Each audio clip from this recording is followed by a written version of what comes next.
Everyone, রান্নাঘর পেজে সবাইকে স্বাগত জানাই। আজকে রান্না করব কলমির শাক।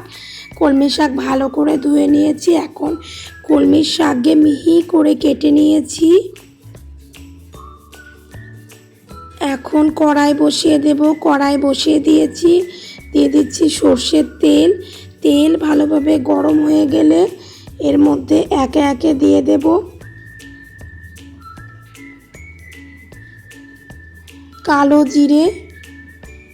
কালো জিরে দিয়ে দিলাম। দিয়ে দেব এর মধ্যে একে একে গোটা শুকনো লঙ্কা। দিয়ে দিচ্ছি রসুন কুচি।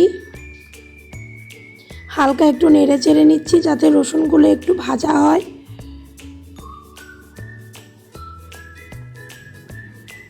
দিয়ে দিচ্ছি পেঁয়াজ কুচি। পেঁয়াজগুলোকে লাল লাল করে একটু ভাজবো, খুব একটা বেশি ভাজবো না, 50% মতো পেঁয়াজগুলোকে ভাজবো। এখন এর মধ্যে দিয়ে দিচ্ছি কলমির শাক। শাকটা পুরোটাই দিয়ে দিলাম।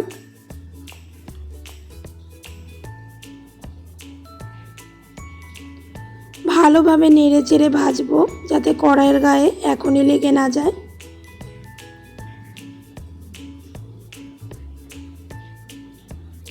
শাক ভাজতে ভাজতে শাকের পরিমাণটা অনেকটাই কমে আসবে, তখনই বোঝা যাবে শাক ভাজা হচ্ছে। দেখুন বন্ধুরা, এই যে শাকের পরিমাণ অনেকটাই কমে এসছে। এখন এর মধ্যে একে একে দিয়ে দেব স্বাদ মতো লবণ। দিয়ে দিলাম। আমি লবণটা একটু পরেই দিই, যখন শাকের পরিমাণটা কমে আসে তখন, তাহলে লবণটা বেশি হওয়ার ঝামেলা থাকে না। আর দিয়ে দেবো অল্প একটু হলুদ গুঁড়ো। হলুদ আর লবণ দিয়ে শাকটাকে আবারও ভালোভাবে নেড়ে চেড়ে নিচ্ছি। আর অল্প একটু সর্ষের তেল দিয়ে দিলাম যাতে কড়াইয়ের গায়ে শাকটা লেগে না যায়। ভালোভাবে শাকটাকে এখন ভেজে নিচ্ছি। কলমির শাক দিয়ে গরম ভাতে খেতে খুবই ভালো লাগে, সাথে যদি হয় একটু ঘি। দেখুন বন্ধুরা, শাক ভাজা একদম প্রায় রেডি হয়ে গেছে।